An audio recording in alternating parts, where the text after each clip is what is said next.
are clear that the Soviet Union has suffered one of the worst disasters in the history of nuclear power. Massive quantities of radiation have apparently been released in an accident at the Chernobyl power station in the Ukraine.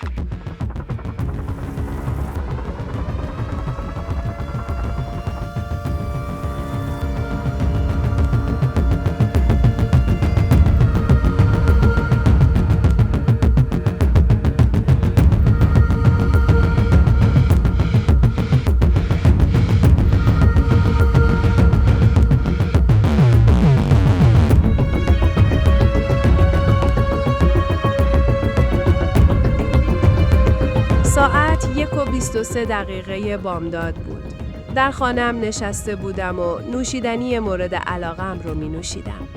سکوت عجیبی حاکم بود. تنها یک صدا این سکوت را می شکست. صدای تیک تاک عقربه ساعت. صدای چی بود؟ از پنجره به بیرون نگاه کردم. اوج شب بود اما آسمون روشن شده بود.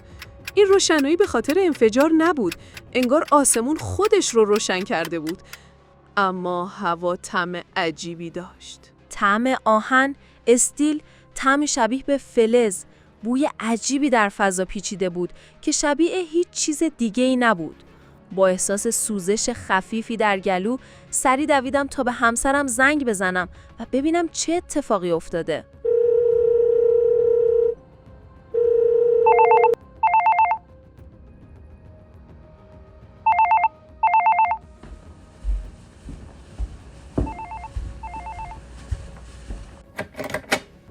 گوشی رو برداشت و گفت عزیزم سرمون خیلی شلوغه، چیزی نیست.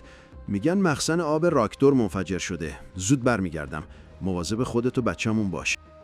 صدای بوق تلفن اومد. گوشی رو سر جاش گذاشتم. خواستم ساعت رو ببینم که متوجه شدم از کار افتاده. عقربه‌های ساعت روی ساعت 1:23 ایستاده بودن. این یکی از خاطرات شهروندان شهر پریپیات، شهری است که این فاجعه در آن رخ داد. شهری که ساکنانش بیخبر از این که این اتفاق زندگی آنها و نسل‌های بعد را برای همیشه تغییر خواهد داد، در آن شب تاریک با دست‌های آلوده به خاک بازی می‌کردند. نیروگاه اتمی چرنوبیل با نام رسمی نیروگاه هسته‌ای ولادیمیر ایلیچ لنین در سال 1972 در نزدیکی شهر پریپیات در اوکراین بخشی از اتحاد جماهیر شوروی ساخته شد. این نیروگاه بخشی از برنامه گسترده شوروی برای توسعه انرژی هسته‌ای با هدف تأمین برق اوکراین و همچنین تولید پلوتونیوم برای مقاصد نظامی بود. این نیروگاه شامل 4 راکتور هسته‌ای از نوع RBMK-1000 بود. در این راکتورها از آب برای خنک کردن و از گرافیت برای کند کردن نوترون‌ها استفاده می‌شد تا واکنش شکافت هسته‌ای اورانیوم برای تولید انرژی انجام شود. اما دو ویژگی مرگبار در طراحی این راکتورها وجود داشت. ضریب خلأ مثبت. این به آن معناست که با کاهش حجم آب خنک کننده در هسته، واکنش پذیری به صورت غیر قابل کنترلی بالا می رفت. این ویژگی کاملاً برخلاف استانداردهای ایمنی راکتورهای غربی بود. نبود سازه حفاظتی بتونی. راکتورهای چرنوبیل فاقد یک پوشش محافظ قوی بودند. این نقص طراحی باعث شد مواد رادیواکتیو به راحتی در جو پخش شوند. ساخت نیروگاه به صورت مرحله‌ای انجام شد و هر یک از راکتورها به تدریج وارد مدار شدند.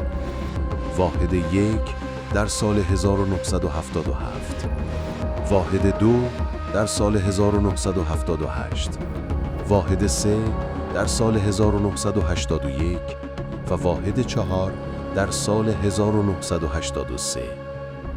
در آن زمان نیروگاه چرنوبیل حدود 10% از برق اوکراین را تامین می‌کرد. حادثه چرنوبیل در جریان یک آزمایش ایمنی در راکتور شماره 4 رخ داد. هدف این آزمایش شبیه سازی قطعی برق برای توسعه یک روش ایمن جهت تداوم گردش آب خنک کننده بود. با این حال به دلایلی نامشخص متخصصان اصلی در آن زمان حضور نداشتند و شیفت شب که تجربه و تخصص کافی نداشتند مجبور به انجام این آزمایش به ظاهر ساده شدند. این سهلنگاری‌ها و اشتباهات دست به دست هم دادند تا فاجعه‌ای رخ دهد. دمای راکتور خیلی داره میره بالا. چیز خاصی نیست، فقط لازمه منبع آب رو باز کنید. قربان، مشکل فنی پیش اومده، نمیتونم منبع آب رو باز کنم. خب برید دستی بازش کنید. هی، هوا طعم آهن نمیده؟